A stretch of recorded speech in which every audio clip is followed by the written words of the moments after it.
Salut tout le monde, très urgent. Mes frères et sœurs, aujourd'hui, mardi 27 mai 2025, nous demandons aux autorités maliennes de recruter rapidement les VDP maliens.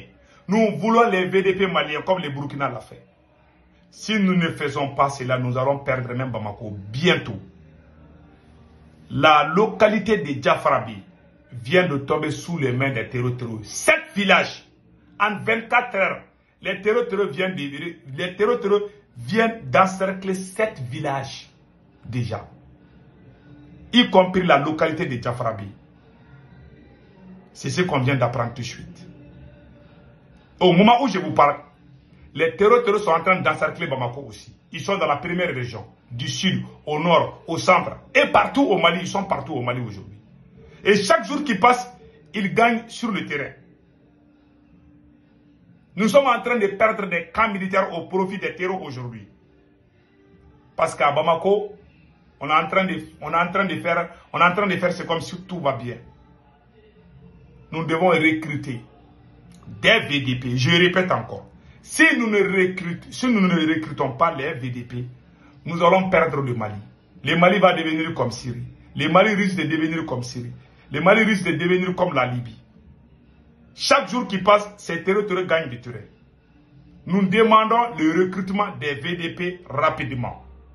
L'armée seule ne peut pas faire ce combat. Je viens d'apprendre que le président Assimi Goïta a décidé de négocier avec des terroristes. Je viens d'apprendre que Assimi Goïta vient de demander les négociations. On va négocier quoi avec ces gens? Il faut recruter, même s'il faut que tous les Maliens prennent des armes contre ces gens. Il nous faut vraiment des recrutements. Il faut armer le peuple contre les ennemis du peuple. Israël l'a fait. L'Iran a fait. Il y a plus d'1 million de soldats en Iran. Des réservistes. Des réservistes seulement. Hein. Allez-y au Venezuela. 3 ou 4 millions de réservistes sont au Venezuela. Tous armés. 3 ou 4 millions de réservistes. Ça, c'est différent de l'armée régulière.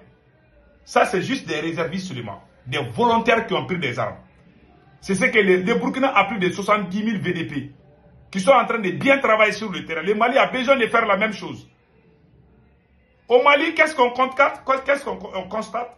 Au moment où il y a des villages qui tombent sous les mains des terroristes, ils sont en train de militariser tout le Mali. Les militaires prennent la place des civils. Les militaires ils sont en train de mettre les militaires comme les ministres, les militaires partout, les militaires au terrain. Ce sont les militaires qui vont construire le Mali. Ça, c'est impossible. C'est impossible. Hein. Nous sommes en train de perdre sur le terrain. Nous sommes en train de perdre des camps militaires. Je ne vais même pas montrer des images. Ils sont en train de brûler des soldats maliens. Ils sont en train de nous humilier chaque jour qui passe. Et les images sont sur les réseaux sociaux. On ne peut pas dire que c'est fou. La plus grosse erreur que le Mali a commise était l'arrestation. Le chef d'Osso qui s'appelle Nyonzon Koulibaly. Amadou Nyonzon Koulibaly que vous voyez. Ça c'est un chef d'Osso. Ce monsieur, avec ses hommes, était en train de résister dans la localité de Massina face à la montée des terreaux.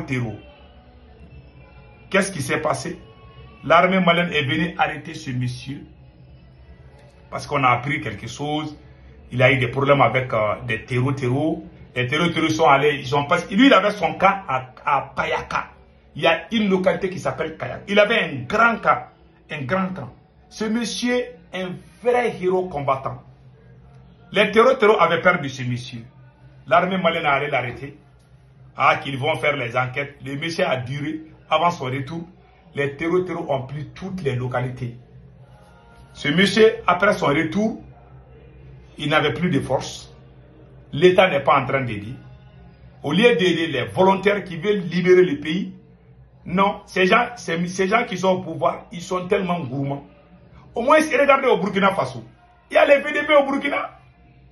Et ils veulent que les militaires fassent tout. Hein. Les militaires deviennent présidents, les militaires sont des ministres, les militaires sont au terrain. Tout ce qui est quoi que les militaires fassent. Vous avez vu ça dans quel pays? Il n'y a aucune grande nation qui n'a pas des armées parallèles. Il y a les réservistes aux États-Unis.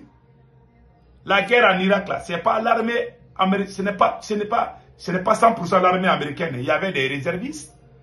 Moi, je connais des gens qui étaient parmi les réservistes, qui sont allés, j'ai les photos, mais je ne vais pas montrer ça. Des Africains qui ont pris la nationalité américaine, qui sont volontaires, qui sont allés faire la guerre en Irak, je les connais. Yes.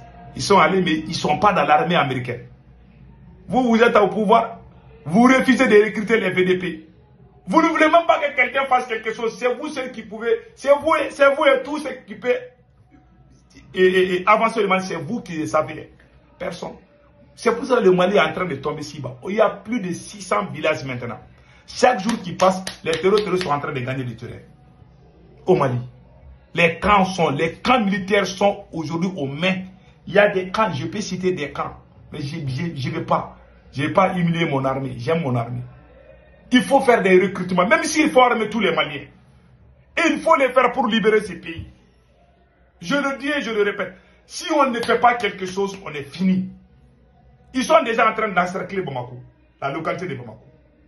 On veut des VDP. L'armée seule ne peut pas. C'est même les grandes nations comme les États-Unis, il y a des réservistes aux États-Unis. Il y a des réservistes en Israël, en Iran. En France, même il y a des réservistes. Vous au Mali, vous ne voulez pas voir quelqu'un. Ils sont gourmands, ils ne pensent qu'au pouvoir. Et à leurs copines, à leur entourage, à leur famille. Au moment où le pays brûle, ils sont à Bamako là-bas. Hein. Ils sont tranquilles. Ils pensent même pas. Même les ministres maliens ne peuvent plus voyager. Vous pouvez imaginer si les ministres ont tenté 2 fois de voyager en dehors de Bamako, ils ont été attaqués vers la région de Sikasso. Il y a eu une attaque là-bas. Vers la région de Kaïchi, je ne me trompe pas, il y a eu une attaque contre un ministre et sa délégation. Donc aujourd'hui, aucun ministre ne peut voyager par voiture en dehors de Bamako. C'est fini. Si c'est peut-être Bamako-Kati, ça c'est 15 ou 20 km, au Koulikoro, c'est choses comme ça. Mais à 80 à 100 km de Bamako, si tu prends voiture là, il y a des risques que les terroristes t'attaquent. C'est ce qui se passe chez moi aujourd'hui. Au lieu de trouver des solutions, ils sont en train de faire des querelles politiciennes.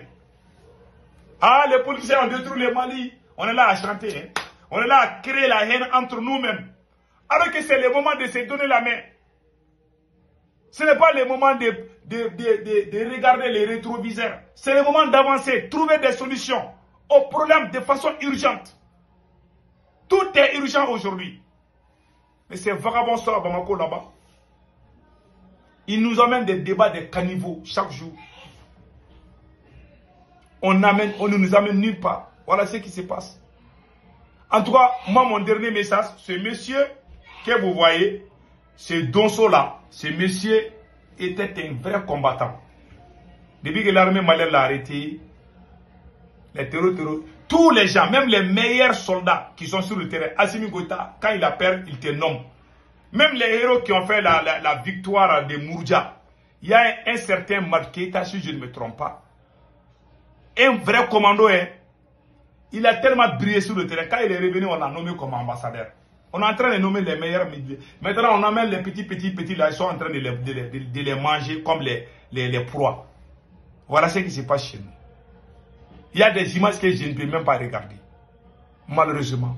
La politique de Assimi Goïta risque d'être humilié plus que tous les présidents du Mali. Il sera le président le plus ridiculisé dans l'histoire du Mali. Vous allez voir. On a accusé tout le monde. Ah, il y avait l'insécurité. Le Mali gagnait sur le terrain. Mais il y a une chose qui sont cachées aux gens, qui est cachée aux gens. Pourquoi il y a des attaques terroristes qui se multiplient au Mali, au Burkina et au Niger? J'aimerais vous donner des raisons secrètes, mais j'attends d'abord au moment opportun. Je vous donnerai et avec preuve. Pourquoi il y a des attaques partout? Mes frères et sœurs, je m'arrête là. Que Dieu bénisse l'AS.